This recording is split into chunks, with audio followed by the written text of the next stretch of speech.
स्वागत आहे परत एका नवीन ब्लॉग मध्ये। चला तर आज प्लांट्स बद्दल मी खूप सारी माहिती देणार आहे। जेवढी माझ्याकडे आहे तेवढी मी तुम्हाला देणार आहे। शक्यतो आजकाल प्रत्येकाच्याच घरी गॅलरी आहे आणि एखाद दोन झाडं असतातच। ज्यांच्याकडे खूप आहेत त्यांना ऑलरेडी माहिती असते, पण काही जणांना माहिती नसतं की बाहेरून जे आपण छोटे मोठे प्लांट्स आणतो त्यांची काळजी कशी करायची, त्यांची ग्रूमिंग कशी करायची। आणि बऱ्याच वेळा मी खूप लोकांकडून ऐकलेले आहे की जे आपण बाहेरनं झाडं आणतो त्यांच्याकडे मात्र ते मस्त असतात टवटवीत, पण घरी आणल्यानंतर ते सुकतात। तर त्याचं एक मेन कारण म्हणजे एक तर त्याला खत पाणी घातलं पाहिजे, एक तर छोटी कुंडी असते त्यांना वाढण्यासाठी जागा लागते, त्याची टाइम टू टाइम कटिंग खूप महत्त्वाची आहे। तर या सगळ्या गोष्टी कशा करायच्या, कोणतं खत वापरायचं, कटिंग कशी करायची, चला जाणून घेऊया। आता पावसाळ्याचं वातावरण आहे तर सध्या नवीन झाडं लावायची असतील ना तर हा योग्य वेळ आहे। आता हे जे विंचूचं झाड आहे ते माझं उन्हाळ्यामध्ये पूर्ण सुकून गेलं होतं, मला याला पाणी टाकण्यासाठी वेळ भेटला नाही आणि याची खूप कमी पानं आता जिवंत आहेत। तर आता हे जे पान आहे हे जे झाड आहे ते खूप विरळ झालेले आहे। तर मी काय केलं, त्याच्याच एक फांद्या तोडलेल्या आहेत किंवा अजून माझ्याकडे एक 2-3 विंचूचे झाडं आहेत वेगवेगळ्या फुलांचे, गुलाबी कलर, ऑरेंज कलर। तर मला हे सगळं ना एकत्र लावायचं होतं। तर मी काय केलं, या सगळ्यांच्या फांद्या कट करून घेतल्या आणि फांद्यांना जे पानं असतात ते खालच्या बाजूचे कट केले। अर्ध जे बोट आहे आपलं तेवढं कट करून घ्यायचं खालचे त्याचे पानं आणि त्यानंतर मातीमध्ये ते व्यवस्थित लावून घ्यायचे। आता विंचूचं झाड जे आहे ना ते पटकन चिटकतं, त्याला असं जास्त डोकं लावत बसायची गरज नाही। त्यामुळे तुम्ही नॉर्मली जरी त्याच्यामध्ये थोडंसं टाकलात किंवा इवन तसं जरी सोडून दिलात ना मातीमध्ये तरी सुद्धा ते चिटकून जातं।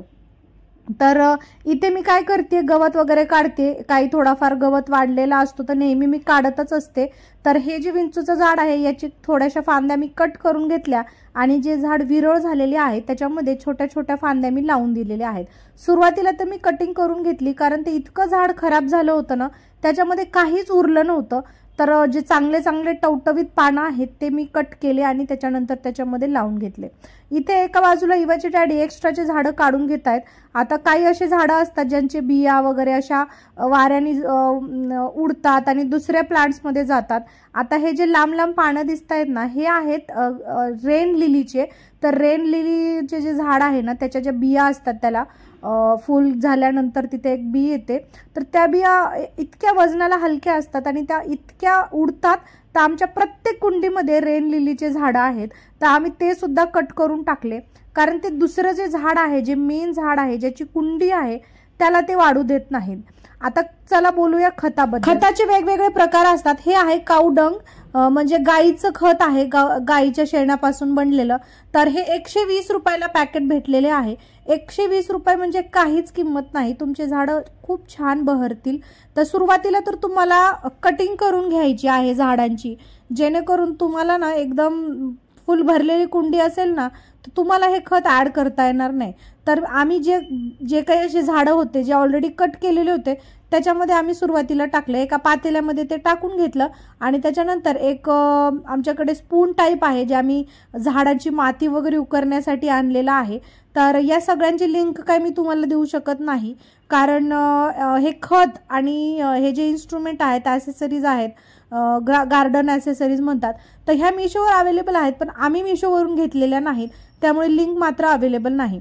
तर आता हे खत एका पातेल्यामध्ये ॲड करून त्यांनी काय केलं, प्रत्येक झाडाला एक 3-3 4-4 चमचे ॲड केले। आता तुम्ही बघू शकता हे कढीपत्त्याचं वगैरे झाड आहे त्याला 3-4 चमचे आम्ही टाकून दिले। मध्ये मध्ये 6 महिन्याला 4 महिन्याला तुम्ही टाकलं ना तर झाड अजिबात सुकत नाही आणि खूप ग्रीन असं झाड। तुम्ही त्याला खत पाणी घालणार नाही, त्याची कटिंग करणार नाही तर नक्कीच झाडं सुकून जातील। आता हे झाड बघा, याची मी कटिंग केलेली आहे, याला झेड प्लांट म्हणतात आणि बोन्साय वगैरे पण म्हणतात। तर हे काय असतं, मोठ्या झाडाचा छोटा प्रकार असतो, झाड छोटंच असतं पण ते दिसतं मोठ्या झाडासारखं। तर आता त्याची मी कटिंग केलेली आहे कारण ते खूप जास्त प्रमाणात खाली पडत होतं, जमिनीला चिटकत होतं आणि कासवाचं जे कुंडी आहे ना त्याच्यामध्ये ते झाड होतं। तर मी काय केले, त्याचे कडाचे कट केले आणि थोडंसं वर जाईल अशा प्रकारे त्याला व्यवस्थित कटिंग करून ठेवली। पण जे उरलेले आहे म्हटलं आता हे फेकून कशाला द्यायचं, एक माझ्याकडे एक्स्ट्रा फेसवाल्या कुंडी होती फेसवाल्या आकाराची, तर त्याच्यामध्ये मी एक 2 ते 3 फांद्या रवल्या। आता हे कसं करायचं, जी आपल्याला फांदी टाकायची आहे, म्हणजे आपल्याला जी नवीन प्लांट लावण्यासाठी एखादी फांदी घ्यायची आहे तर ती कट करून घ्यायची आणि खालची जी पानं आहेत ती पूर्ण कट करून घ्यायची एक बोटभर आणि मग डायरेक्ट मातीमध्ये टाकून द्यायचं. पावसाच्या वातावरणामध्ये कुठलंही झाड व्यवस्थितरित्या, जे झाड पटकन चिटकतात लवकर येतात ते म्हणजे विंचूचं झाड, किंवा जे मी समोर कटिंग करते त्याचं मला नाव माहिती नाही, पण हे जे छोटे मोठे झाडं आहेत ना हे कुठेही येतात. त्यामुळे यांना फक्त कट करायचं आहे, बोटभर कट करून त्यांना फक्त मातीमध्ये टाकून द्यायचं आहे. एक बोटभर त्याला छिद्र पाडायचं आणि त्याच्यामध्ये टाकून द्यायचं, ते बरोबर चिटकतं. आणि जर तुम्हाला ना झाडं असे बुशीवाले पाहिजे असतील, म्हणजे भरभरून असे विरळ वगैरे नसतील ना, तर तुम्हाला ना त्याची कटिंग करावी लागते. आता कटिंग करण्यासाठी सगळ्यात मेन गोष्ट म्हणजे तुमचं मन मोठं पाहिजे.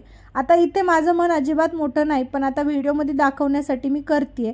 इतकं पाणी टाकून, खत पाणी टाकून वाढवलेलं झाड कट करायचं म्हणजे थोडंसं वाईट वाटतं. इथे मला भरपूर वाईट वाटत होतं, कारण मी विचार न करता झाडाची कटिंग केली आणि त्याच्यामध्ये पर्याय नाही मला. कारण कसं आहे, जर तुम्ही झाडाची कटिंग नाही केली ना तर ते झाड अजिबात वाढत नाही, एका पॉइंटला जाऊन ते सुकायला लागतं. त्यामुळे झाडाचा जो कडेकडेचा भाग आहे ना ते तुम्ही कट केला तर एका फांदीला 2 फांद्या येतात आणि त्याच्यामुळे झाड हे खूप भरून दिसतं. कुठलंही झाड असो, इवन गुलाबाची सुद्धा झाड असेल ना, तर जर समजा एखादे 2-3 गुलाब येऊन गेलेले आहेत आणि तिथे असं वाटत असेल की त्या बाजूला आपल्याला नवीन फांदी पाहिजे तर तिथं सरळ कट करायचं. कट करण्यासाठी मी माझ्या हातात जो सीझर टाईप आहे ते तुम्हाला ऑनलाईन भेटून जातं, ते फक्त प्लांट कट करण्यासाठीच आहे. तर ऑनलाईन मी घेतलं नाही, मी आधीच सांगितले. तर अशा एखाद्या कटरनी तुम्ही ते झाडं कट करू शकता, म्हणजे नवीन फांदी यायला तिथे जागा मिळेल.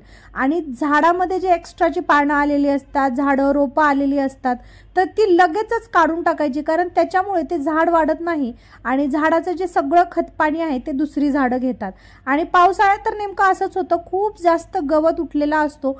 आपण जी माती ॲड केलेली असते त्याच्यात एखादी कुठला तरी बी आलेला असतो किंवा पक्षी वगैरे काहीतरी आणून टाकलेले असतात, त्याच्यामुळे ते पटकन कट करून टाकायचे. कट केल्याच्या नंतर तुम्ही बघा 2 महिन्याच्या आत इतकी सुंदर झाडं वाढलेली तुम्हाला दिसतील. आता हे झाड बघा, हे विंचूचं झाड नाहीये, फक्त एक गवत असं आहे, याला फूल वगैरे काहीच येत नाही.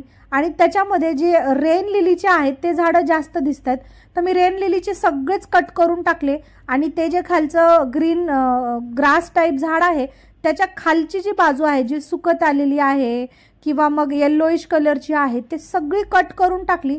एकतर ते दिसतानी छान दिसतील आणि अशी भरभरून दिसतील. खाली जर पानं आली ना तर खाली जमिनीवर पडून एकतर कचराही होईल, साफसफाईलाही अडचण जाते.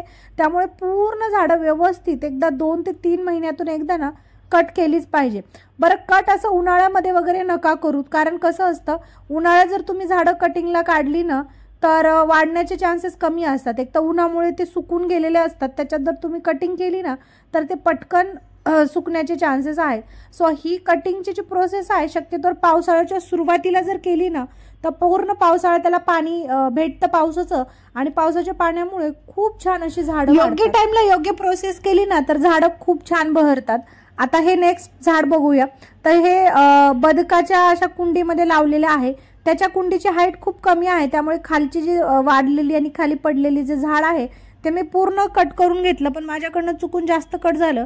त्यामुळे मी काय केलं, त्याचीच एक कट केलेली फांदी घेतली, त्याची खालची पानं काढली आणि परत एक 2-3 पानं एक्स्ट्राची त्याच्यात लावून टाकली, जेणेकरून वरही जास्त असं भरून दिसेल आणि खाली कट केल्यानंतर व्यवस्थित राहील. टाइम टू टाइम झाडाला खत टाकणं, टाइम टू टाइम पाणी टाकणं, व्यवस्थितरित्या त्याची कटिंग करणं, त्याच्यामध्ये वाढलेली एक्स्ट्राची झाडं काढणं, या सगळ्या गोष्टी जर तुम्ही व्यवस्थित करत राहिलात ना तर बाहेरून आणलेलं झाड असो किंवा मग इवन मी लास्ट टाइम एक व्लॉगही बनवलेला होता की झाड जे आहेत ते ट्रान्सफर कसं करायचं, पॉटिंग म्हणतात त्याला, तर ते कसं करायचं त्याचाही व्लॉग मी चॅनलवर अपलोड केलेला आहे, तेही नक्की जाऊन बघा. या 2-3 गोष्टी जर तुम्ही फॉलो केल्या ना तर झाडं खूप छान वाढतात आणि झाडं घरी असलीच पाहिजे. आजकाल जे वातावरण आहे त्याच्यानुसार जर तुम्ही 4-5 जरी झाडं लावली ना आणि त्याची व्यवस्थित काळजी घेतली ना तर तुमच्या आसपासचंही वातावरण चांगलं राहील, चांगलं ऑक्सिजन मिळेल. झाडांसाठी लागणारे ॲक्सेसरीज आणि त्याच्यासाठी लागणारं खत ऑनलाईनही मिळतं किंवा मग तुम्ही नर्सरीमध्ये जाऊन तिथेही चेक करू शकता. सगळ्या गोष्टी अवेलेबल आहेत आणि खूप कमी दरात अवेलेबल आहेत. चला, आजच्या व्लॉगची इन्फॉर्मेशन जर आवडली असेल तर व्लॉगला लाईक करा, चॅनलला सबस्क्राईब करा आणि बघू शकता झाडांची किती सुंदर प्रकारे कटिंग झालेली आहे. थोडं वाईट वाटलं बट इट्स ओके. आता खूप छान बहरतील झाडं कारण पावसाचं वातावरण आहे. चला, आजचा व्लॉग आवडला असेल तर लाईक करा. भेटूया उद्याच्या व्लॉगमध्ये. Thank you for watching. बाय.